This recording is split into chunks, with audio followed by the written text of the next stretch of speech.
All right, everybody. Always a struggle stream. Come on in, everybody. Come on in. Happy Saturday. Thank you all so much for being here. Welcome back to another episode of Let's Talk with Maggie and Lucy, where we believe the older women should teach the young. I am Maggie, the substitute teacher, and together with Lucy, we make content and courses prioritizing marriage and family, especially for the young women in their prime. So if that's of interest to you, maybe you can learn something here. So Lucy, please introduce yourself and let us know what are we reacting to today. Hello, Maggie. Hello, everyone. Yes, I'm Lucy. I have a small channel. Usually, the content is femininity, elegance, and things that impact women over a certain age. And thinking about young women and marrying and just keeping healthy relationships, I think this topic is a really good one. I think it's either finding the right one or do not marry crazy. Again, I sent it to you the minute I saw it. I'm we reacting to it. I haven't watched it. I just watched the beginning, and then I said, Maggie, maybe this one is good. So I don't know what's in it. I apologize if there's anything that it's inappropriate in any way. Again, we're going to react to it together, and I think it's going to be an interesting one this time. Absolutely, everybody. So let me give you your two disclaimers and then we're going to go ahead and get started. We see you all coming in on the chat. So this video is called 5 Steps to Know She's the One. And yes, the thumbnail says don't marry crazy. So this is a new channel to me. Lucy sent this one over. This is Nick Freitas. Anyway, it's about a 30-minute video. We will play and pause and give you all our commentary. If you want to watch it without an interruption, the link is always in the description on Facebook and YouTube. And again, our content is not for everyone. We believe that marriage and family should be prioritized, ladies, when we are in our prime. So if that's what you're interested in, you're welcome here. If not, that's totally fine. You just may not be happy over here. So thank you all. Oh, Discipled One says Nick is a solid guy. All right, let's go ahead and go in and mute myself and share my screen.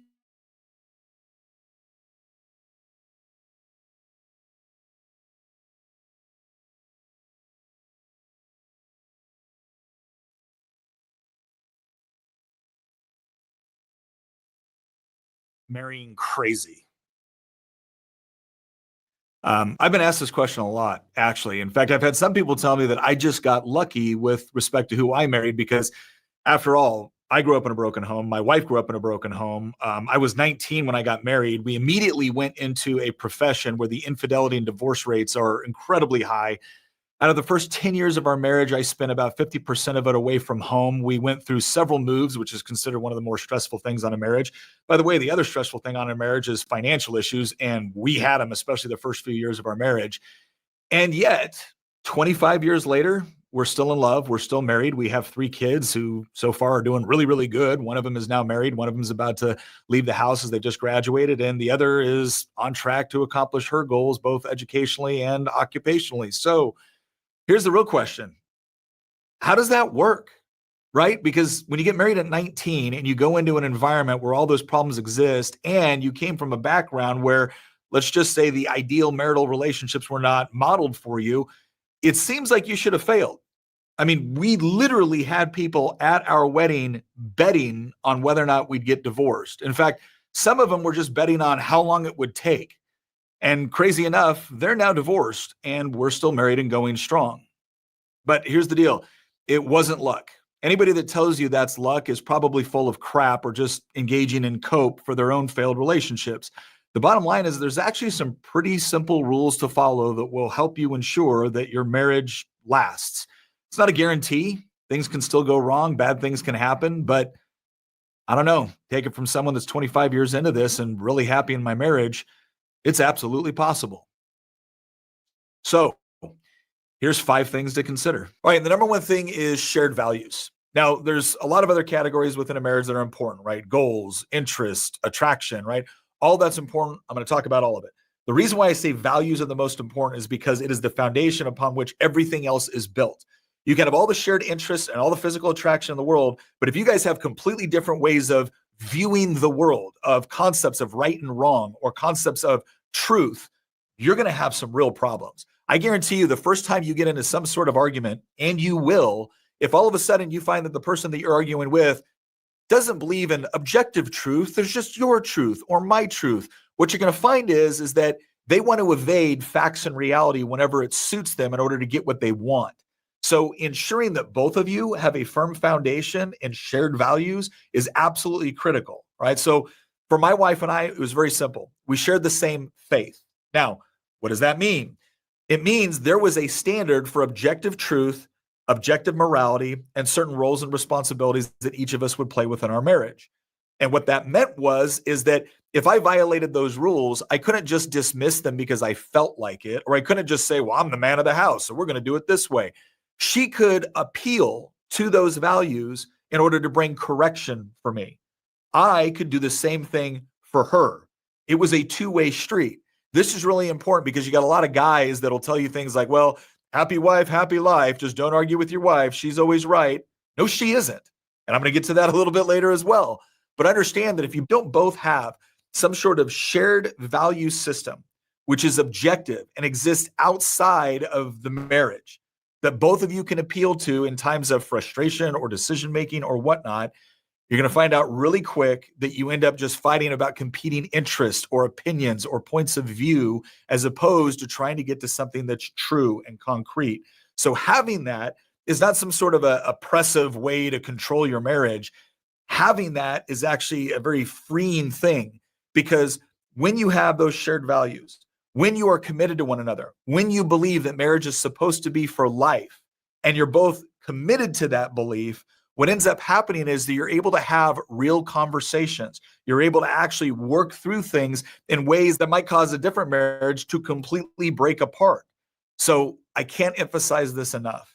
If you don't have a shared worldview, a shared set of values, a set of objective values that both of you can appeal to, and that both of you think have legitimate authority over the way that you guys conduct yourselves, you're probably going to run into, well, a lot of problems. When you are looking for someone that you actually want to marry, you need to first go into the places and look for the sort of values that you want. But what that also means is you need to reflect those values. Because if you're looking for someone in that space, chances are they're looking for someone as well. What that means is that you have to live up to the same standards that you would like the person that you're going to marry to live up to. So if you're not worthy of her or you're not worthy of him, don't be surprised when they don't find you attractive, especially when they're placing values first, because that's someone that's actually serious about setting up a long-term relationship and building both a marriage and a family with someone that is going to be in it for the long haul. All right, number 2 is share. That was so good. I want to unpack that one. I have a lot of thoughts on this one. He said a lot. And of course, we like to hear what you all have to say in the chat. So he's going to give us 5 things to know if that other person is the one. And I'm just thinking about the class that Lucy and I just taught for the wife lessons.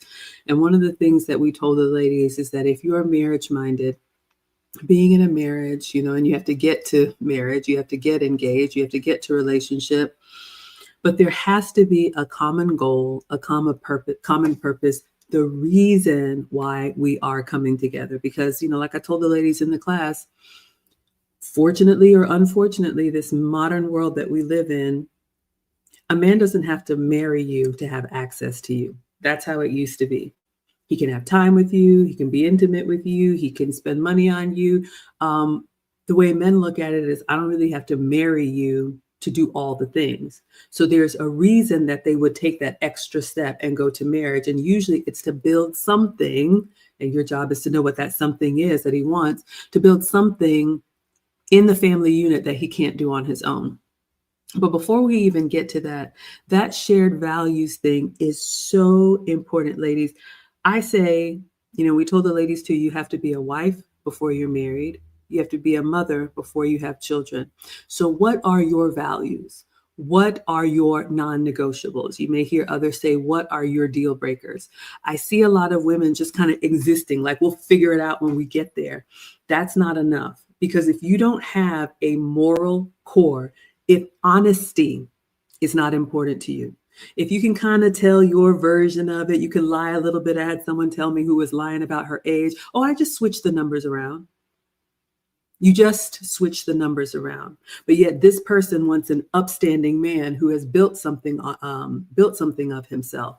So ladies, if you don't know what is important to you, and it's not everything, and something that's important to you may not be important to someone else, but like he said, that is what's going to carry you when the times are hard. Because if you're looking for marriage, if you're looking for long term, every day is not going to be a great day.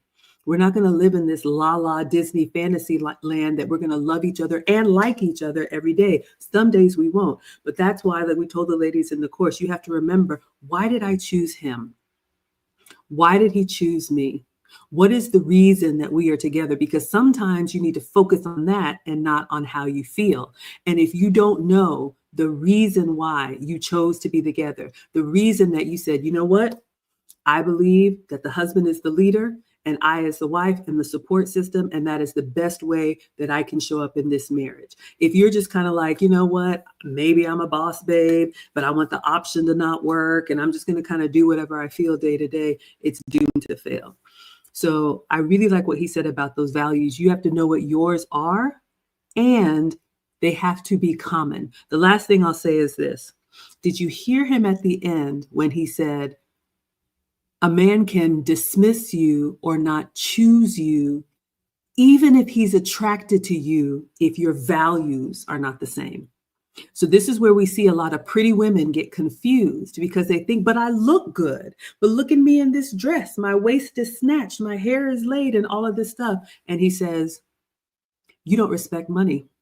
I work really hard for what I provide for, and you think money just grows on trees. So at his moral core, he really is disciplined when it comes to finances. And you're just one of those, oh, we got it, so let's spend it. So even if he is attracted to you, he will not choose you because your values are different. So young ladies especially, this is why dating has to be for the intent of marriage, if that's what you want. You have to look at some of these unfun and more serious compatibility issues in the beginning, because you can just find yourself hanging out with somebody that you like, and he knew from day one, I can't take her nowhere. You can't trust her around anybody. She's not reliable. She's not trustworthy. She's not honest. So he will entertain you, but he will never choose you. What would you add, Lucy? I agree. And it's the way I see it is kind of those value systems are like the root to that tree. If that man says that those values are just superficial, he knows that later on that tree is going to fall over. You're not going to be a well-established person that's going to be taking that marriage seriously. And when things get hard, he knows that those values are there, he knows that the good, the bad, and the ugly, you're still going to be there now until forever, rather than, okay, if something doesn't work out, oh, okay, well, then maybe we'll just get a divorce. We have an argument. Okay, then, I'll just, bail out because it's not doing it for me. So again, and that's what one of the things that dating does right now is the man is looking and is testing to see what are your core values. Is it something that she's willing to just move like a sailboat? If you go here, I go here, but then maybe not. Or does she have a well-established belief that this is how things are going to be, and that's how they're going to stay? So I think that is a really good point that he makes. Do you have shared values, and do you feel strongly enough that it will take you through the hardships of marriage, hardships of a relationship? And it's funny because you see all these women saying, I have 3, 4, 5 engagement rings, but that shows you that the man saw that those shared values were not there. And they said, I'd rather her keep those, engagement rings, and I'll bail out because I know that later on she's going to be trouble.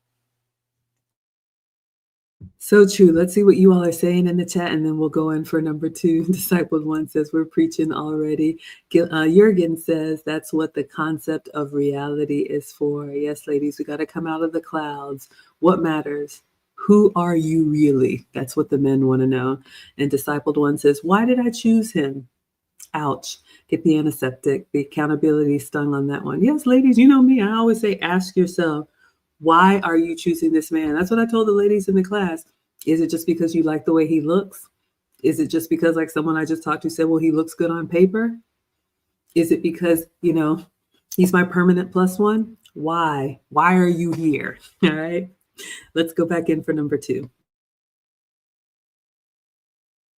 Shared goals and expectations. What do I mean by this? Goals have to do with what are the things that you want to get out of life, right? What's your impression with respect to professional goals or various goals that you might have with the size of your family or where you might like to live or what kind of lifestyle that you would like, right? These are all goals to discuss. And you should really differentiate between goals which are nice to have and goals which might be deal breakers. The other thing is expectations. Now, with expectations, a big part of what I mean here is what are your actual expectations for what you're going to do as a husband or a wife, as a father or a mother? What do you expect out of the other one, and what do they expect out of you? And articulating and discussing that and being honest about it is really important. Now, I will say this about life goals. There are certain things that might seem really important early on, and maybe they are, but be careful on what things you set up as absolute deal breakers. I had a goal to go in the military, and I did. But I can tell you right now that if it had come down to a situation where my wife was just absolutely miserable in the military, it was more important for me to be married to her than it was to serve in the military. And so understand that it's fine to talk about things that are important. It's fine to talk about things that might even be really necessary as part of your overall life plan, but don't be too harsh on the deal breakers. Deal breakers should really be focused more on the values rather than goals. On the expectations side, it is so important that you have honest conversations about what you expect. Now, the values answers some of these questions, but you need to go into a little bit more detail. And honestly, it's kind of fun to do. My wife and I started talking about things like, okay, if we were to get married, what would you expect my role to be as the husband? Right? And what do I expect my role to be as the husband? So I came up with obvious things. I need to protect. I need to provide. I should be the one that is making enough money to where if you don't want to work outside the home when we start having kids or whatever it might be, you don't have to. And so I'm setting my professional aspirations around that particular goal, right? She also articulated her expectations. And lo and behold, it turns out that she wanted to work outside the home until we had kids. And then she wanted the option. She didn't want our overall lifestyle choices to be so dedicated on two incomes that if she wanted to stay home and really direct the management of the household and the education of the children, that she wouldn't be able to do that. And so we decided to set professional goals that would allow us to do that with the understanding that it was going to include some sacrifices. The reason why that's such an important conversation to have is because the vast majority of couples will at some time begin to have children. And when children come, that changes a lot of things. And if you haven't set the proper expectations, not just with what you would like to do with your kids, but the potential impact that will have on whatever your current lifestyle and budgeting is, you're probably going to run into problems. Because it's one thing to say, hey, it would be nice to be able to stay home with the kids. It's another thing to say, I want to do that, but I don't want there to be any lifestyle changes as a result. That's not a reasonable expectation. And that's actually one of the reasons why you talk about expectations, is that you're kind of low-key determining whether or not the other person is being reasonable with you. One of the things I want to say right off the bat is that there's a popular kind of feminist trope that wives and mothers do most of the unpaid labor. Okay, well, it might be unpaid, but it's not uncompensated. Not to mention the fact that it is an unreasonable expectation to expect the man to work 40, 50, and 60 hours a week outside the home in order to bring in all the money and then come home and equally share all the responsibilities with either the raising of children or the maintenance of the home. Not to mention the fact that I actually don't think this is a good setup. It is important for each person within the relationship to have duties and responsibilities for which they are the one that is primarily responsible and essentially in charge of it. So if I'm at work, Tina doesn't call me up and tell me how she thinks I should be doing stuff. By the same token, I don't get home and try to micromanage how Tina runs the house.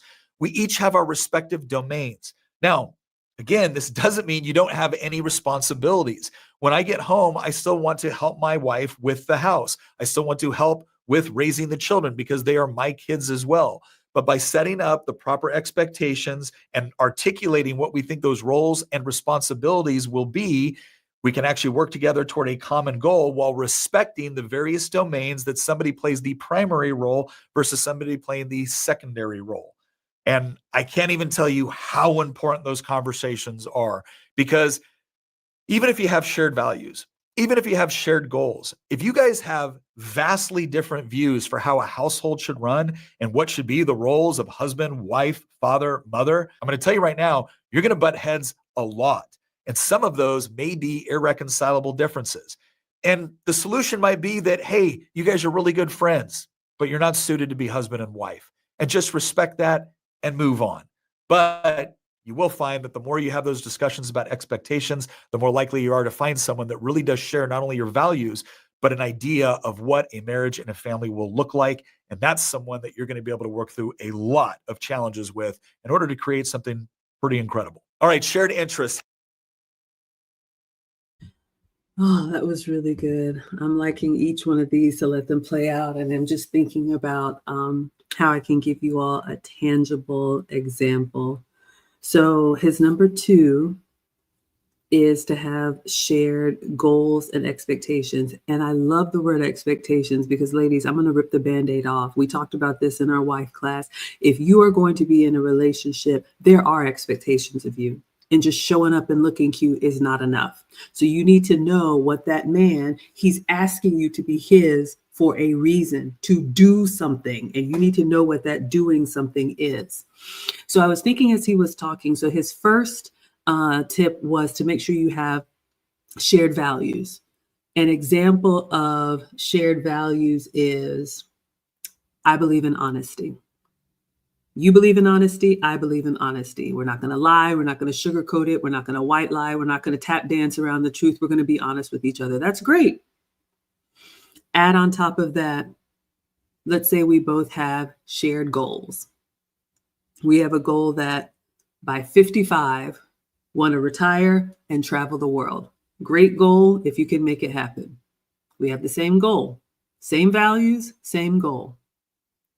Expectations. What if the man expects, oh, this is going to be a 50-50 relationship. I'm going to work. You're going to work. We're going to split all the bills 50-50. And then we're going to work and we're going to go all the way until 55. And then we'll travel the world together. The wife is thinking, I don't want 50-50. I want to be able to stay at home when we have kids. Maybe we have to downsize a little bit. But I want the option to work. I'll work as long as, the kids are in school, but I don't want to have to be bringing in exactly what you bring in. So we have the same values. We're honest with each other. We both have a goal that we don't want to work until 65. We want to wrap it up at 55, but we have vastly different expectations of each other. And this is what I mean, ladies, when I say doesn't make the other person a bad person. But in this case, these two are not compatible. And like he said, maybe that means we're better off friends. So this is why I tell you, and I'm on my soapbox and I'm howling at the moon, the purpose of dating is to see if this is a suitable match for marriage or long term. You all who are just out here dating to get dressed up, to go eat somewhere or put a picture on Instagram or because you're bored on the weekend, ladies, especially young ladies, you are wasting time that you don't have to waste because there is no guarantee that it's going to be a match. And this is why I look side eyes at these ladies that have engagement rings like infinity stones. What were you doing? Were you vetting like he was vetting you? And a lot of times, ladies, sometimes he could be a great guy, but we're not for each other. I'm not good for him or he's not good for me. So this to me is a great example of you can have the same values. You can have the same goals, but if you aren't aligned on the expectations of what a husband is going to be in the relationship and what a wife is going to be in the relationship, you're always going to be at each other. And who wants to come home to that every day? So hopefully that was helpful. That's what I was thinking when he was talking about, are your goals and expectations of each other aligned? What would you add, Lucy?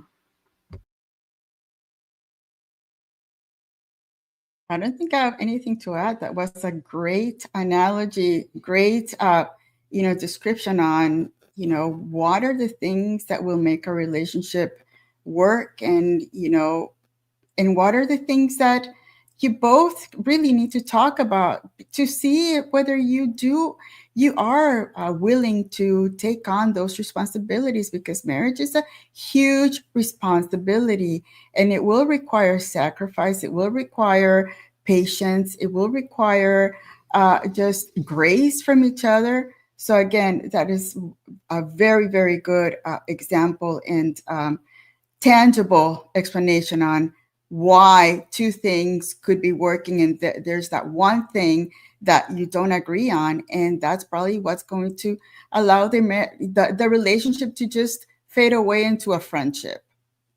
Yeah, I see what you all are saying in the chat, and thank you for that, Lucy. Jurgen says men and women really can't be friends. Red Bunny says not the Infinity Stones. Y'all say I'm cooking. Condemned says these are in fact much needed conversations before considering taking someone serious. And again, ladies, we believe in prioritizing marriage and family in your prime. So, I do hope this is helpful. Lucy and I have a heart to reach the young ladies. We just had one in our marriage class that said, I wish, she's 31 now and engaged, but she said out of her own mouth, I wish I had prioritized it in my 20s. Where would I be now? And I'm so grateful that she was honest with us, but it kind of broke me. How many women are just kind of believing the lie that you can do whatever you want to do for as long as you want to do it. So again, some tangible things. Ladies, when you're spending time, of course, have fun at the meal or bowling or going for a walk in the park or whatever, but this needs to be part of the conversation. And I'm not talking about firing squad, interrogating him, but you need to understand, what does day to day look like for him? And can you see yourself fitting into his life, and what role does he want you to play there? Because people don't talk to each other anymore, and it's just kind of like, well, I just thought it would work. Or you hear people say, well, it didn't work out. What does that mean? Usually there's a reason, and you don't owe an explanation to anybody, but you need to be crystal clear on what you want, what you're asking for. And if you heard him, he said what you can offer, because it's really important that you are honest with yourself about, yeah, I can do that. And good and well you can't. Let's go into number 3. How important is this? Well, I think it's relatively important. Here's what I mean by that. My wife and I had established that we had shared values and we had a lot of shared expectations and some shared goals. And so the real question was there anything else that kind of united us with respect to hobbies or things we like to do? And what we found is there were some, right? We both had an interest in discussion and debate and talking about important issues, whether it was philosophical or historical or theological, right? We enjoyed that intellectual, back and forth with one another, which was really important, because what it demonstrated is that beyond things like physical attraction or maybe just recreational hobbies, we genuinely enjoyed talking about important things with one another. And that in and of itself was an interest. Now, when it comes to more recreational things, I can tell you this. My wife has always liked to do things like jet ski, water ski. She likes some of the outdoor water sports. I never really grew up doing that, but I certainly didn't mind learning, and I enjoyed it as well. Now, is that something we do all the time? No. In fact, it's somewhat far and few between, but it was something that we both enjoyed doing together. By the same token, I love studying history. Did Tina ever really get into that? Not really, but there's occasional things that she does find interesting, and so we'll watch things together. So the thing I would tell you is that as long as you have an interest with that other person that goes beyond, again, the mere physical or recreational, as long as you actually have kind of a deep intellectual interest in the other person, you're going to be shocked at what you end up liking to do later on, simply because it provides you an opportunity to have a deeper relationship with that person. And the next thing you know, their interest becomes yours, your interest becomes theirs. So yes, have some shared interests, but here's one thing I want you to be wary of. A lot of times people confuse an interest or a shared hobby with an actual relationship.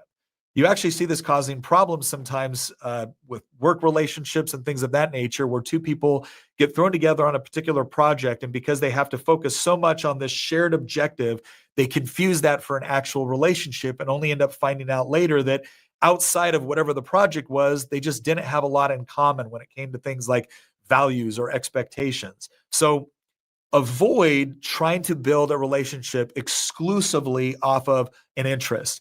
Maybe you both like going to the gym together. Maybe you both like snowboarding. Maybe you both like whatever.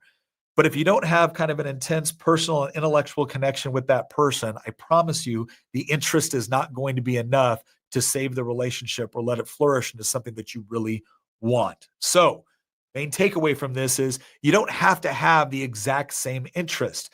But if there's literally nothing you both enjoy, that's probably a problem. Part 4, you got to be able to effectively communicate. And part of what I Oh my gosh, he is ripping and running. I love this. This is a good one, Lucy. I'm listening to him and I'm trying to think about ways or different real life examples where this can really hit home. So he talked about shared interests, and I agree with one very small exception. I'm not going to say correction because I agree with him and I wouldn't correct a man. Ladies, it is important that we have some shared interests, but we cannot and should not expect our man to be interested in everything we want to do. And we should be okay not understanding or being interested in all of the things that he wants to do. Yes, there should be, I'm thinking of, okay, the nerd in me, concentric circles or the Venn diagram, whatever the diagram is, where you have the ball over here, and then there's the part where they overlap. Y'all know what it's called. That's where my mind was going. So you're going to have some things in your sphere, some things you may do by yourself, some things you may do with your girlfriends, or, whatever it is, as long as it's wholesome and honors your relationship. He's going to have some things that he does over here, maybe with the fellas, maybe on his own. Allow him. All right. We talked about this in the wife class. He's not necessarily your bestie. Could he be your best friend? Yes. But ladies, I don't want you dragging your man for mimosas and brunches and mani-pedis and all this stuff. How happy or unhappy would you be if he said, let's go to the car show or let's go fishing? Y'all know me and animals. Maybe you all like to do everything together. That's great. But usually there are some things that we want to do that they don't. They want to do that we don't. So allow that, and don't be pouting if he doesn't want to come with you to, whatever rom-com is playing. But that concentric, you know what I'm talking about, that part in the middle, you should be able to enjoy some things together. And whatever that thing is, or whatever those things are, that's totally up to you. This is why, and no, I don't have a lot of dating advice. I'm married young, but when I tell women, do the things that you already like doing. One of the places that you can go, if you have an interest, if you have a hobby, if you like the arts, someone was telling me, oh, I want to travel. I said, well, join a travel group. Well, I want to go with my guy. You don't have a guy yet. Why do I say that? Because it's going to put you in spaces where you're already comfortable, where you're already semi-knowledgeable about that thing. Then when you strike a conversation with somebody, you already have some type of shared interest that you can build from there. Because, like I said, you're going to have other things that you want to do away from each other. But the thing that he said that just really blew me away, don't mistake that shared interest for a real relationship. How many of y'all think you're in a real relationship because we Netflix and chill together? How many of you all talk to women all the time that have made up relationships? There's a man that they work with or a man that they see every day, in the grocery store or whatever. And in their mind, he's perfect for them, but you just happen to be in proximity, or like he said, happen to be working on a project together, or happen to have physical chemistry together, but there's really no interest, which I would not recommend. But some of y'all are just jumping in so fast that thing is just fireworks, and you mistake that for a real relationship.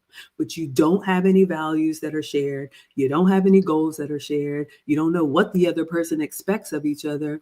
And you're not really interested in anything else except for the temporary time that you spend together. So I thought that was really fascinating. What would you add, Lucy? It is interesting to hear him say that just because you have an interest doesn't mean that you're in any type of relationship, which is really scary to think that, sometimes men are, when it comes to that stuff, they're naive.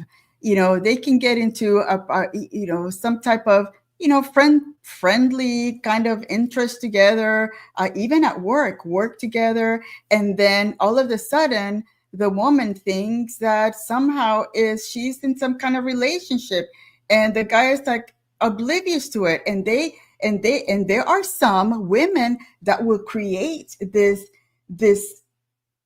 I don't know, story in their heads that somehow it is a relationship and the guy is oblivious to it, to then find themselves in some weird situation where the woman feels rejected because the guy said, no, this was like a project that we had, nothing else. So again, it's important to understand that, yeah, you got to have those values. You have to have those expectations. You have to have a group of other things, not only the interests, to make it a relationship.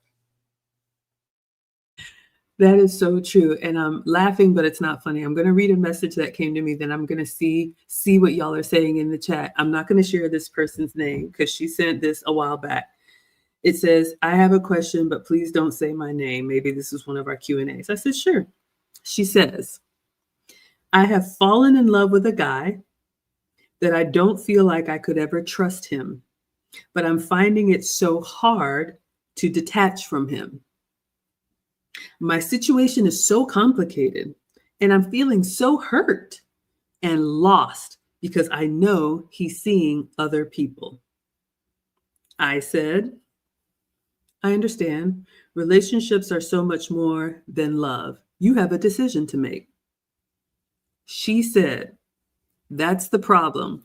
We aren't in a relationship, but laughing, talking, and spending time with him has made me fall for him deeply.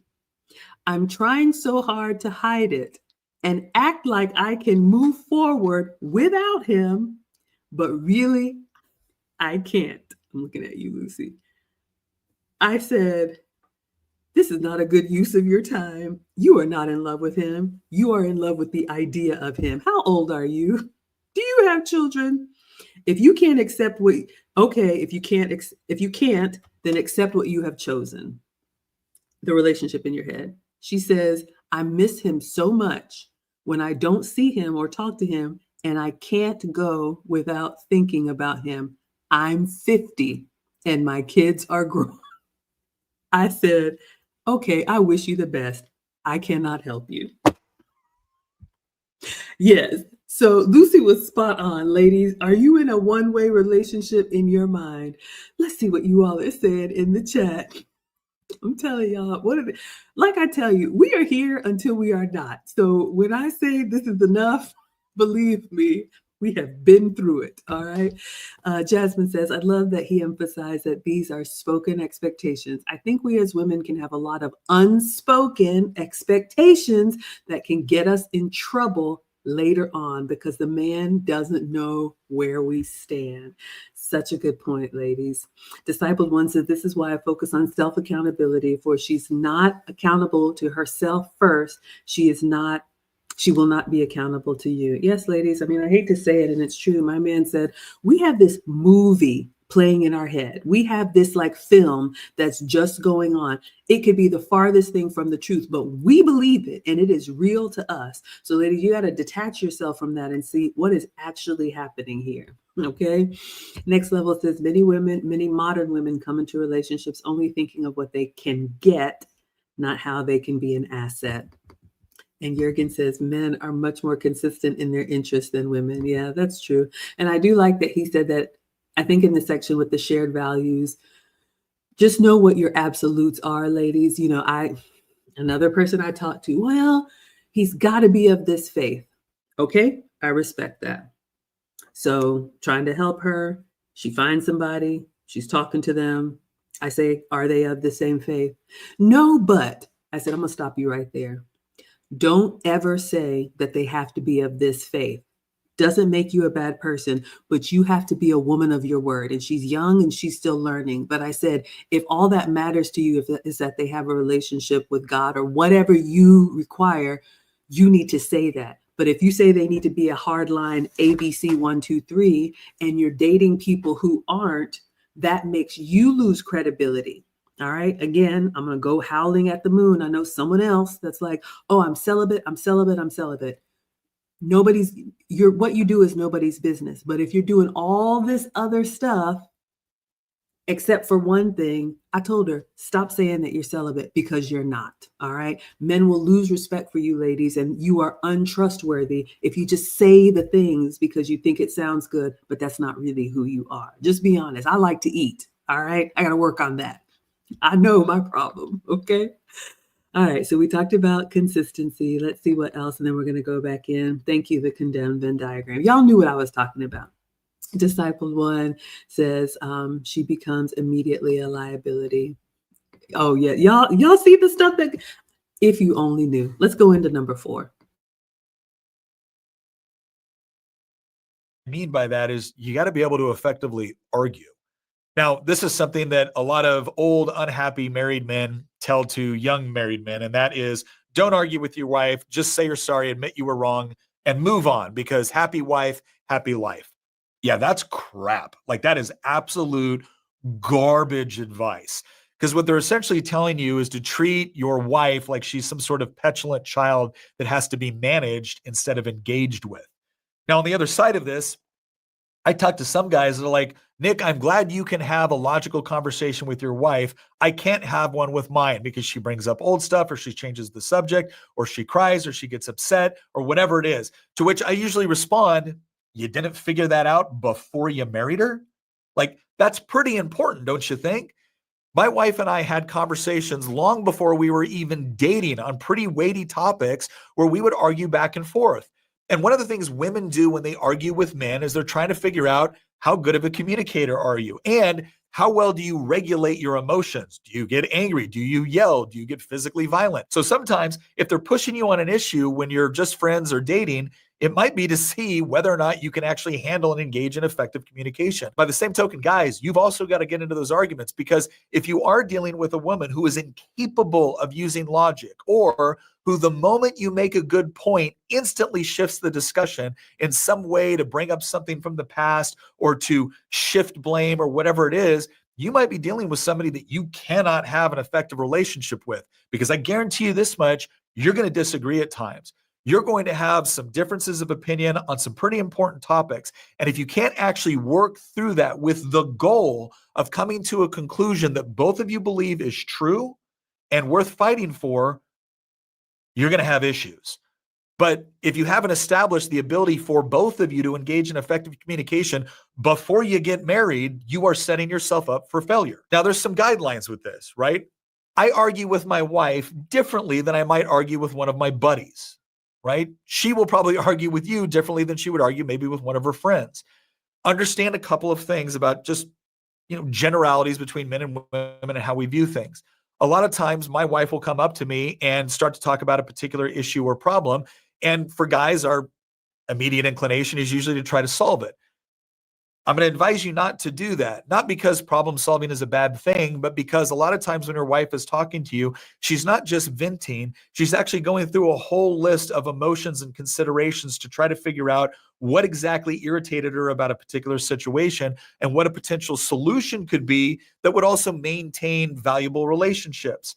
And so don't just sit there and say, yes, dear, and don't try to fix the problem immediately. Understand that when you sit there and listen and engage and ask questions and go through this process with her, it's something of an investigation. And if you can be a good partner in that investigation, you're actually helping her solve the first problem, which is properly identifying the issue. Once you go through all of that, then a lot of times you'll find that people are open to solutions being offered because they feel like you have properly heard them and that you're now in a position where you might be able to give valuable information that understands all of the potential issues that could be affected by engaging. So it's an important tip for guys to understand, and the earlier you get it, the better off you'll be. Ladies, here's what I'm going to tell you. If you can tell the guy up front, hey, I got an issue I need to talk about with you. I don't need you to solve it right now. I just need you to listen so I can bounce ideas off of you. You're actually putting him in the proper mindset. Believe it or not, he is capable of just kind of listening, supporting, and maybe asking engaging questions to help you figure out exactly what it is that you want to figure out. But it really helps if you put him in the proper mindset. I know sometimes there's this idea of, well, he should just know. There's a lot of things that men and women kind of think the other should just know. Stop thinking that and just verbalize it. Effectively communicate and realize that your spouse wants to help you, that they actually love you, but sometimes they just need to be teed up in the right way in order to have the sort of communication, the sort of conversation, the sort of argument that you want to have. Here's the last thing I'll say about effective communication. An argument between husband and wife should never be about defeating the other one in the argument. It should be about figuring out why there's conflict, figuring out why there's disagreement, and then discovering a pathway to where you are both on the same sheet of music so you can move forward. The goal of an argument between husband and wife is never to defeat your husband or wife. The goal is always to make the marriage stronger. If you can stay focused on that, if you can remember to talk to your wife like they're the person that you love, and ladies, if you can remember to talk to your husband in a way that he finds respectful, then you're probably going to be able to get to a conclusion that both of you can live with. Sometimes the husband's going to be wrong, and it's a good idea to say, you know what, I'm wrong, you're right, let's do it that way. Ladies, same thing applies. You will be shocked if early on in your relationship, you can honestly admit when you might have been wrong, tell the other person they're right, and then go along with it, and not just say, okay, fine, you win, but actually commit to the solution that you've both agreed is better for your marriage. You're going to find that makes all future communication a whole lot easier. All right, here's the main takeaway. If you've never gotten in some sort of substantive argument, I don't mean yelling match, I mean just disagreement that you had to work through, then chances are you probably haven't discussed enough important topics, or you really haven't spent enough time together. Because whenever I see people that are like, oh my gosh, she's so wonderful, we never argue, we never disagree. It's like, really? Like, are you both window dressing? Like, you're honestly telling me that two passionate people don't have any disagreements about anything that could lead to a potential argument? Like, do you really think that's going to be sustained throughout your entire lifetime together? Probably not. So look, it's not a bad thing to have those important discussions about it and topics which may lead to an argument. But if you can't have a meaningful discussion about disagreements, you should see this as a huge red flag. So seek out those discussions, seek out topics. I'm not saying you got to do it on the first date, right? But at some point before you actually say, will you marry me to somebody? Or before you say, I do to somebody, you should ask yourself, have we ever had a topic where we actually had to argue or disagree on something meaningful? Were we able to come to a logical conclusion? Were we able to work together in order to get through it and make ourselves stronger by the end of the discussion? If you haven't done that, you probably need to before you enter into a lifelong commitment with somebody. Part 5, attractiveness. All right, so let's unpack number 4 before we all get our feelings hurt. But let me start by saying thank you so much to Next Level for the $10. He says, evening, ladies. Loving the discussion. This makes my ride home so much more enjoyable. I had to pay my tithes. Keep casting oil demons. You're so funny. But thank you so much for the support. We appreciate it. All right, ladies, the communication. And look, this is coming from someone who repeatedly got on their report card, talks too much. So I'm going to try and keep my communication brief. Here's your takeaway, ladies. And I have a marriage communication speech that's a bonus for all of our students in the finishing school and all of our classes. If you're listening, it's in your bonus materials. Men and women communicate differently. I love that he was telling men how they can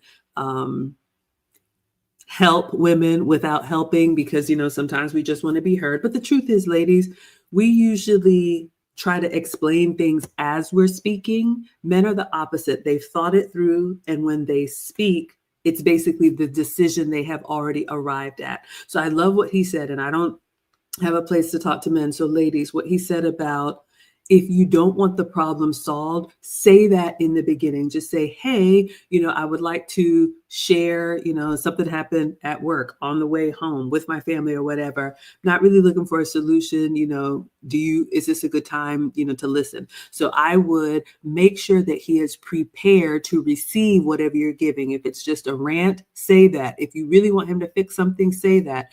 But ladies, I would say, make sure you have that your man is in a place where he is, you know, comfortable enough to receive what you got going on. Try to keep it to the point, but not when he comes through the door at the end of his day. Allow him to decompress. You know, I make sure he's not hungry or anything's going on. You know, he's kind of in a relaxed state, and ask first before you just start going in with all the chaos that's in your head. Okay. That's some low hanging fruit that you can do. I love what he said too about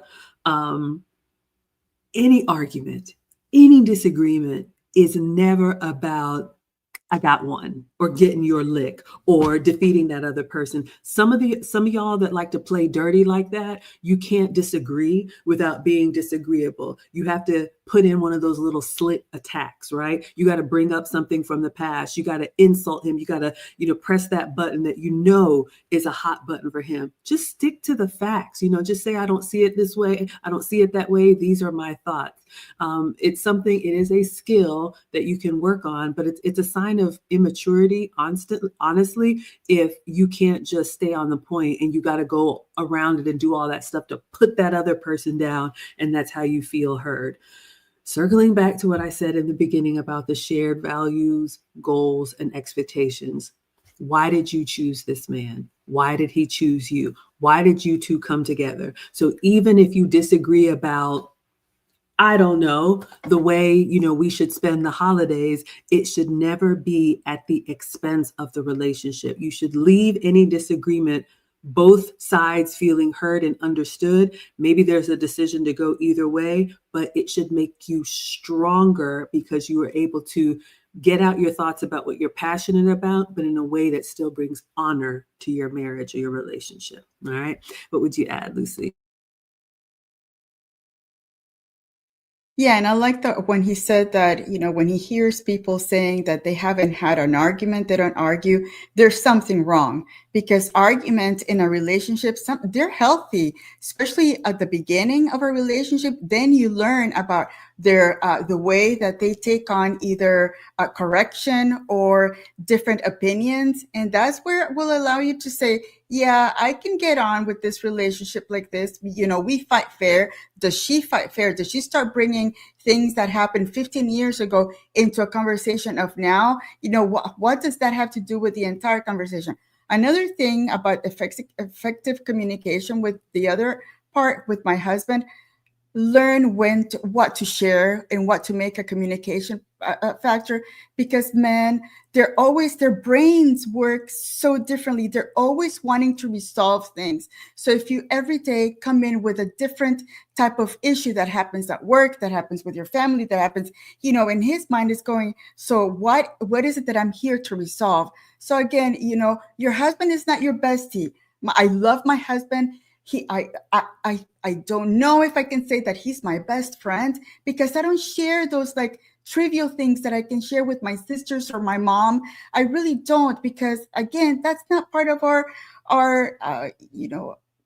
marriage. So when I bring to him something, it's gotta be something that's really that will impact our marriage, our relationship. And, it's just not just to talk. Because again, most men are not talkers. That thing about these women saying we need to be effective communicators. They think that it's like men want to hear us talking all the time. And that's not it. Men want the important information so they can make the decision on how they can help you in the end. I'm laughing over here because I'm going to tell on myself, then I'm going to come to what y'all are saying in the comments. That ladies, Lucy is right. If it's not relevant to your relationship, you got about this much patience with a man, because he's like, I don't care, and why do you? I had this friend that was a problem child. Y'all all know we got that girlfriend. She can't get herself out of a box. It's always something. And I used to vent, not in a way that was like, can you believe, like, please help me solve this? But it was kind of like, can you believe she's at it again? So I'll never forget the time that I just got off the phone with some ridiculous thing she had done now. And I go to my man and I'm like, just got off the phone with this person. Can you believe? And he said, I got off that psychedelic drug a long time ago. You can keep taking it if you want to. And I was like, y'all, I'm getting in trouble. But I was just like, oh my gosh, meaning he's not trying to hear it. You know, if you want to keep taking 12 laps around the mountain, you can, but they got stuff to do, ladies. They're not here for the foolishness. All right. So if you're going to go down the argument path or bring in that nonsense, just make sure it's relevant. Damone on Instagram says some people are trying so hard to win an argument, they don't even realize it can cost them a relationship. How you argue matters. And like Lucy said, what you argue about matters. All right, let's see what y'all are saying. Jürgen said, I told you so. Y'all like my little request for help over here? Killa says, oh, wow, that lady's comment is why through history, us women have been treated for hysteria. I say this by including myself. Our reality is not real. Ladies, I'm telling you, y'all with the my truth and I just need to be heard and I feel seen. If it is not happening in the real world, be very careful bringing that to a man. Your girlfriends will entertain it, but that right there, no. The Condemned says effective communication is what I learned. Most women of today's top 3 issues in this country. Trying to reason with an unreasonable woman is like attempting to herd cats. Okay, ladies. Can you have a conversation, a heated conversation, and stay reasonable? Discipled One says, ladies, conversations with men are like football, basketball, or soccer. The goalposts are not to be moved. Okay, we understand that, ladies. Men operate in structure. Hello, God bless is here. Let's see what else y'all are saying. Then we're going to go on to his last one. Duran says, I just had this conversation with my wife 2 weeks ago. Yes, ladies. So we had a beautiful lady in our class who she felt convicted by what we were teaching about how she had been treating her husband. So ladies, it's never too late. If you know you have not been fighting fair, you do better. Go apologize. You chose him for a reason. All right. Next Level says, my mind is always to fix it. And I really don't want to hear a bunch of babble. Yeah, I got my feelings hurt that day, y'all. It's always something. Jürgen says, I have repeatedly found that women argue for the sake of arguing. Ladies, is that you? Do you just like to debate? Do you just like to be, up is down, right is wrong? Oh, my goodness. All right. We'll go into his last one. He has 5 tips for us. We'll go into number 5. Are you okay with that, Lucy? And then we'll wrap it up. All right. Disciple said, yeah, mean old mister. I'm always in trouble, y'all. All right.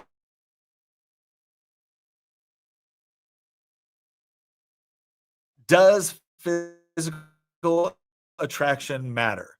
Yes, it obviously matters. And ladies, you know it matters. And the reason why we know you know it matters is because you actually do a lot to be physically attractive because you know it matters to guys. Now, here's what I'm going to say right off the bat. Physical attraction matters to both men and women. There's no question on that. However, men can be a little bit more susceptible to letting physical attraction cover up a mountain of red flags. And guys, that's on you, right? You have to be the one that has the intellectual maturity to realize that just because she's hot doesn't mean that's a good match. Ladies, I think you guys are actually a little bit better at this than we are, but by the same token, just because he's hot doesn't mean he's someone that could be a good husband or father. This is why I put so much emphasis on values and common goals and expectations and communication and interests before we ever get to physical attractiveness. I also believe that if you do have a physical attraction to the woman that you marry or to the guy that you're going to marry, developing yourself physically in order to remain attractive for them should not be something that stops when you get married. It should not be something that you do to secure the person and then completely give up on after you're married. I see guys talk about this sometimes where it's like, oh, the dad bod. Dude, the dad bod's not a thing, man. Get to the gym, work out. And ladies, if you wanted to make yourself pretty in order to get his attention, it's not a bad thing to continue to try to do that throughout marriage. By the same token, nobody should have to go through Herculean leaps and bounds of scientific research in order to alter themselves as they get older. Aging with grace is an important thing, and nobody should be putting themselves through something that is unhealthy or dangerous in order to try to chase a youthful look.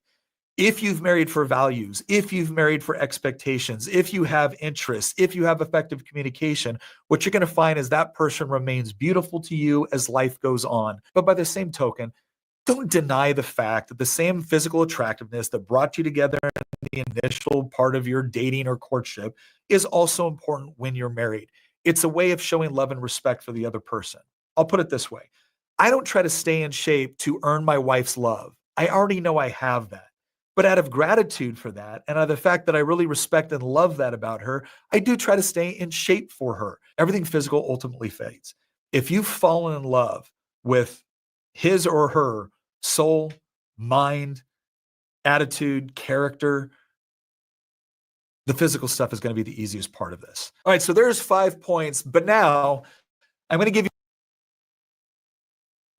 All right. I don't think there's much to say there, but it's true, ladies. And I love that appearance matters. We all know it's kind of stating the obvious, but I love that he said, out of appreciation for her, I do this. And, all this body positivity and, stuff, you shouldn't, keep yourself up for anybody. You should do it for you. I disagree. Do it for your man. He goes out in the world. He's got everything to look at. Give him something nice to look at when he comes home. Again, he chose you for a reason. And he also said, everything ultimately fades. Ladies, we can age gracefully. Things will shift and move. But if you have all those other shared components, the values, the goals, the expectations, love, respect, communication, all of that he laid out, that is beautiful to a man, ladies. All right. So your character and who you are inside really does matter. And I saw another one come through. So let me say thank you so much, Suave D, for the $5. Sorry I'm late, but great job, ladies. Never late and much appreciated. Thank you so much. Lucy, what would you add? And sadly for men, when they see a beautiful woman, it's something biological. It's that, what is it that they call it, that male gaze, where they lose sometimes control of everything else and all they see is that beauty. And that's what we love as women, you appreciate that femininity of us.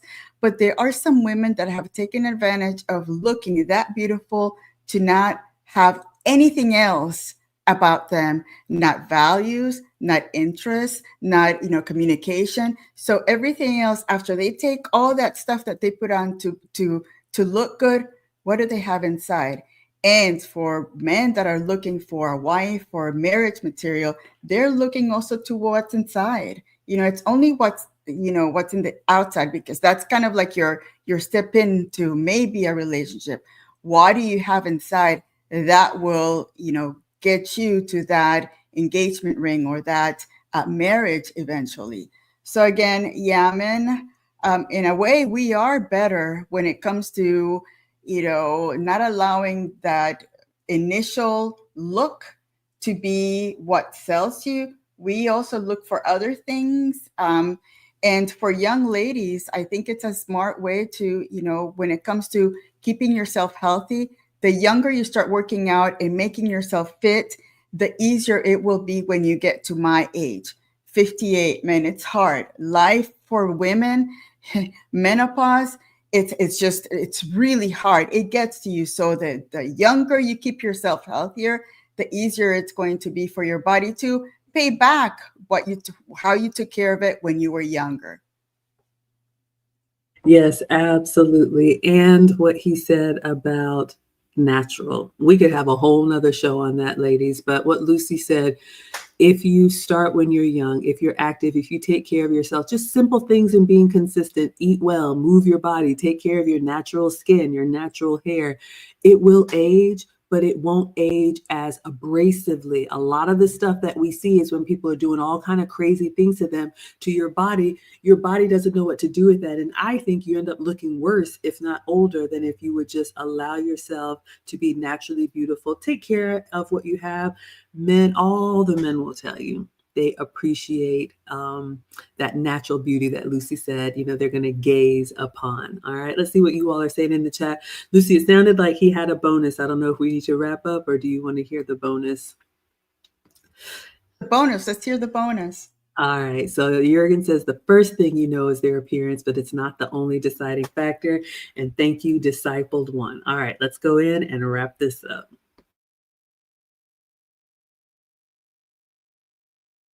You a bonus tip, and this is somewhat controversial, but I stand by it. Don't get physical too early on. And here's why. I have seen guys talk about how hot she was and how much they connect and how sexually compatible they were. And what ended up happening was they got physical very quick And as a result, they chased the physical. The physical became the dominant part of the relationship. And the end result is they didn't ask the important questions about values, about goals and expectations, about interests, about effective communication. They didn't do any of that. They went straight to that person's good looking and I want to bet them.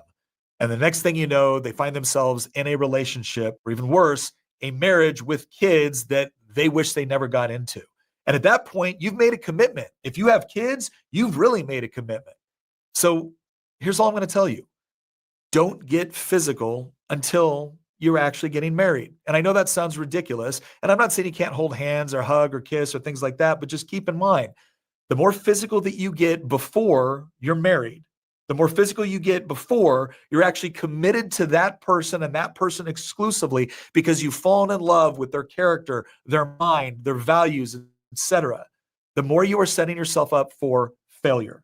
Guys, you're going to fail because you're going to ignore all of the red flags associated with her ability to communicate with you, or whether or not you actually want to raise kids the same way, or even if she wants to have kids. You're going to assume so much because you were so worried about getting laid.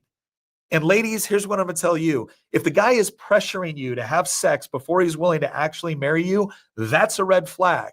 And you need to recognize that no matter how great you might think he is, no matter how hot he might be, there is a values misalignment there if that is a condition of him sticking around.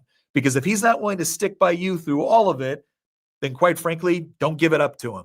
Sorry, I know that's a kind of a crass way to put it, but it's important. And here's the other thing I'll tell you, ladies. There's a lot of guys out there that unfortunately are being told that they should be able to go out there and run around and rack up a body count. I'm going to tell you right now that's wrong and they shouldn't do it. And that should be a red flag to you. But here's the other thing. When you do meet a guy that is the sort of guy that you think you could build a family with, a marriage with, if you jump into bed with him or you make it obvious that you're willing to jump into bed with him, that also sends him a signal about what your past might look like. And I'm telling you right now, as much as guys might talk about one thing or another thing when it comes to the physicality of a relationship, they want to know that the woman that they're going to marry is someone that holds that part, their body, their sexuality sacred. And if there's someone that has actually reserved that for their husband, that's a turn on for guys. Not all guys, but definitely the sort of guy that you probably want to build a marriage and a family with. Definitely the sort of guy that you want to have children with. Because that's the sort of guy that has got his own emotions and his own impulses under control and recognizes that if he saves that part, if both of you save that part for the marriage, where it's something that you learn together and experience together, that's two people that really want to be committed. Now, here's the last thing I'm going to say on this. Not everybody has done it that way. Some people have looked back and said, I wish I would have done this differently. I wish I would have done that differently. Is there any hope? And the answer is yes. But you have to set new habits if you want to find somebody that's going to reflect the sort of values where you can create that marriage and family together. So if that it really is something that you regret from your past, then don't make it a part of your present or future. Make a decision to change the way that you're going to do things. And that next relationship you enter into, focus on the values, goals and expectations, the interests, and the communication. And then after you get married, you can focus on the physical. Because as much as people might like to pretend that, oh, this is just so hard to figure out and you want to make sure you're compatible, I can promise you this much. And again, it comes from experience. If you really love and respect that person for all of the reasons that we've already discussed, I could just about promise you that figuring out the physical is not only going to be really easy, but a whole lot of fun when it's in a committed relationship where the two people love each other, not just for how they look, but for how they think and who they really are. So when I list out these things, this is not me as some sort of like wise sage showing you a peer-reviewed study, simply showing you what's worked based off of experience and what many people would consider to be very difficult and unideal situations. But the reason why I say this is because I wanted to give you hope. It is possible. In fact, it's incredibly possible. But it does come with a certain degree of commitment to certain values, certain ideas, and certain steps in that process. I will tell you this, it's nowhere near as hard as it's oftentimes made out to be. But when people get the priorities wrong or they focus on the wrong thing in the wrong order, that's when the trouble starts. But if you can do this, you're going to find that not only is it great for you, but it's going to be great for the person you marry. It's going to be great for the kids that you raise. They're going to grow up in a home where they know mom and dad are committed to one another, love one another, respect one another. And that creates not only a wonderful family environment for you, but it creates all the necessary components to ensure a wonderful family life for your children. You do that enough, and it works a little bit like compound interest. The next thing you know, you're part of a massive family where you can one day look at your grandkids and your great grandkids and think, gosh, this really worked. Not just for you, but for everyone that came after you.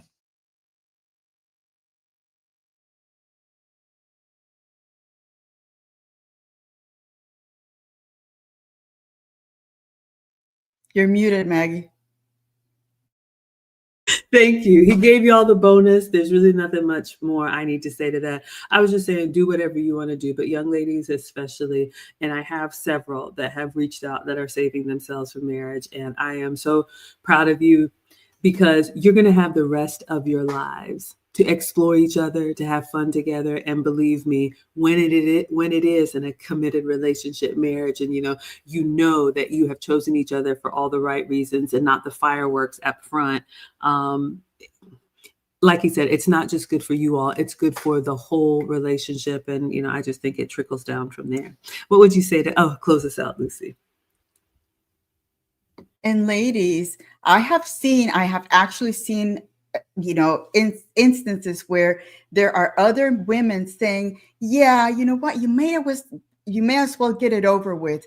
That when you're young and you're still intact, you haven't had any intimacy. I have seen other women say, you know what, you don't lose anything by just trying it out with, you're still young, you can, have fun and, lose it because, you don't want to get to a relationship where when you're still intact. And I have gotten into arguments saying, no, you do want to get into a relationship while you're still intact. Because again, you want to form that bond as a woman with that one special man.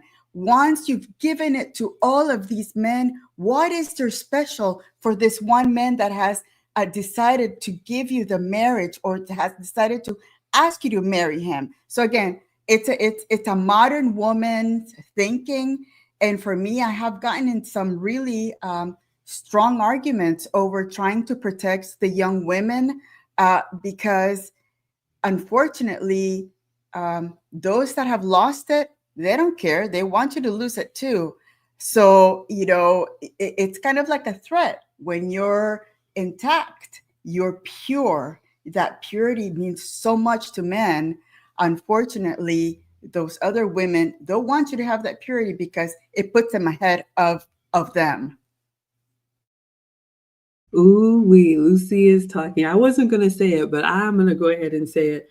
Ladies, you're either a virgin or you're not. Now, look, like he said, if you've done things in your past and you want to try and turn things around, you can. But men do value women who are very selective.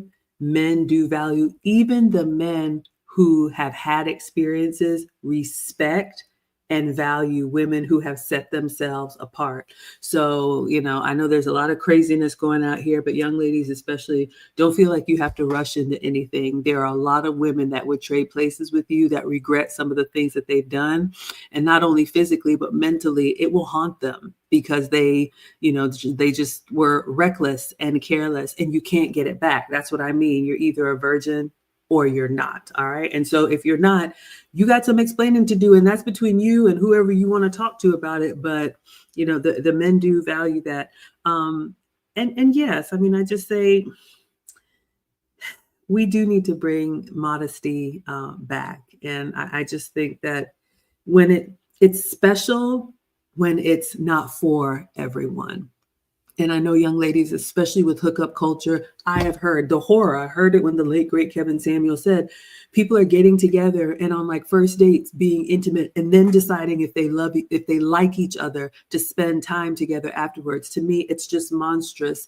But here's the deal, especially young ladies, a man who is seriously vetting you, he's not going to lead with the sex because that's going to come later. You're going to have the rest of your life. He's going to lead with these other 5 points: values, goals, interests, expectations, communication. Can we, disagree without being disagreeable? All right. So if he's not all hot and heavy, if you know that you're keeping yourself up and you're attracted to him, and you all know when there's that kind of, flirting and that going on, but if you can have some restraint and work out the things that really matter, when your mind is free and you're able to just express yourself and explore, in my opinion, that would be so much better than leading with all these tricks that you're trying to do, hoping that you're going to catch him with, what you learned or what you saw or somebody told you, because there's really not a foundation there. You're just trying to one up the last experience that he had. These are the women that, in my opinion, are just like walking shadows because they just been doing so much. Nothing means anything anymore. All right. So I just wanted to make sure I said that. Prince is saying that, yeah, the liberation has ruined the purity and chivalry. There's still some out here. They're quiet, but they are out here. Gillis is saying, when we are young, the mindset is so horrible. I remember being embarrassed to still be intact. All of your friends experienced it and you didn't. Oh, thank you so much, Prince. Well, I didn't get to all of the comments, but I just want to say thank you all so much. I know we went a little bit long today. Thank you, Next Level. Suave D for coming through, Discipled One for all of the support. So Lucy and I will be back. We're with you all twice a week. We like to give you these points from older women's perspective. So yeah, we will be back Wednesday at 9 p.m. I think Lucy's got us lined up with a couple more to react to. So thank you all so much for being here. And until then, we will say adios.